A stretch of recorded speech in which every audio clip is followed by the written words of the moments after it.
করে।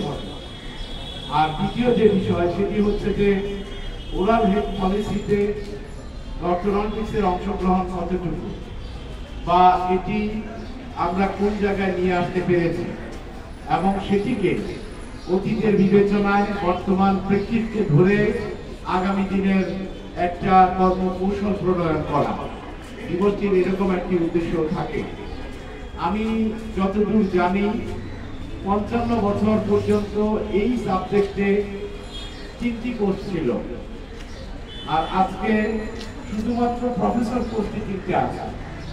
অন্য associate professor বা এসিস্ট্যান্ট প্রফেসরের জায়গাটা আমি বাদই দিলাম। তো সেই জায়গায় এই যে একটা রেগুলেশন হলো, এই রেগুলেশনটাকে স্বাগত জানানোর, এপ্রিসিয়েশনের জায়গাগুলোকে উন্মুক্ত করলে তাহলে আগামী দিনে এই সাবজেক্টের বিকাশ আমার মনে হয় আরো সহজতর হতো।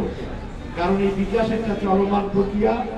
আজকে যে অবস্থানে বা আজকের যে অ্যাচিভমেন্ট, এই অ্যাচিভমেন্টকে যদি এনকারেজ করা না যায়, এই এনকারেজকে এই স্ট্যাটাসকে যদি সাধুবাদ জানানো না যায়, তাহলে ভবিষ্যতে যারা নেতৃত্ব দেবে বা ভবিষ্যতে যারা এই প্রফেশনে কাজ করবে তারা উৎসাহ বোধ করবে না।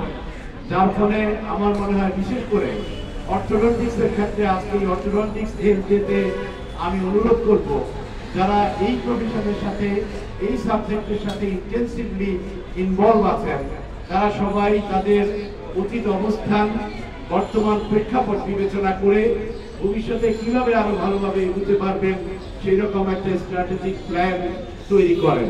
তাইলে বাংলাদেশের এই প্রফেশনটির, এই সাবজেক্টটির যেরকম একটা উন্নত বিকাশ হবে, পাশাপাশি দেশের মানুষ একটা ভালো মেসেজ পাবে যে এই চিকিৎসার জন্য তাদের সুযোগ অবারিত হয়েছে প্রফেশনাল দিক থেকে, সরকারের দিক থেকে, এবং আমাদের ওয়ার্ল্ড ফেডারেশন অফ অর্থোডন্টিক্স যে উদ্দেশ্যে এই দিবসটির সূচনা করেছে 1995 সাল, মানে অনেক আগে, আজ থেকে আমার মনে হয় 25, 27 বা 28 বছর আগের কথা। তো সেই জায়গা থেকে আমরা আমাদের এই সমাবেশ, এই কর্মসূচিটি অত্যন্ত ভালো, অত্যন্ত ইতিবাচক।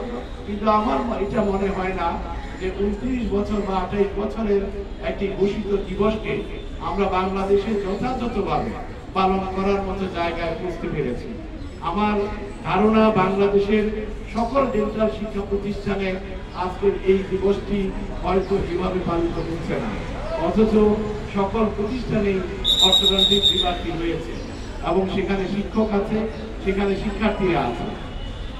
তো সেই জায়গা থেকে আমি বলবো যে আপনাদের উপরে অনেক দায়িত্ব, শুধুমাত্র চিকিৎসা দেওয়ার জায়গাটা নয়, এই চিকিৎসার পাশাপাশি নিজেদেরকে আরো বিকশিত করা, নিজেদেরকে আরো সংহত করা এবং আরো প্রেস্টিজিয়াস জায়গায় নিয়ে যাওয়ার জন্য আপনাদের যে মূল্যায়নের বিষয়টি আছে সেটিকে যথাযথভাবে গুরুত্ব দিতে পারলে আমরা যারা প্রফেশনাল জায়গা থেকে সকল সাবজেক্টের বাইরে থেকে সকলকে উদ্বুদ্ধ করার চেষ্টা করি এবং সবাইকে সমান তালে এগিয়ে নিয়ে যাওয়ার একটা প্রাণবন্ত চেষ্টা আমাদের আছে, সেই জায়গা থেকে আমরাও উৎসাহিত বোধ করবো, আমরা আপনাদেরকে আরো সময় দেব।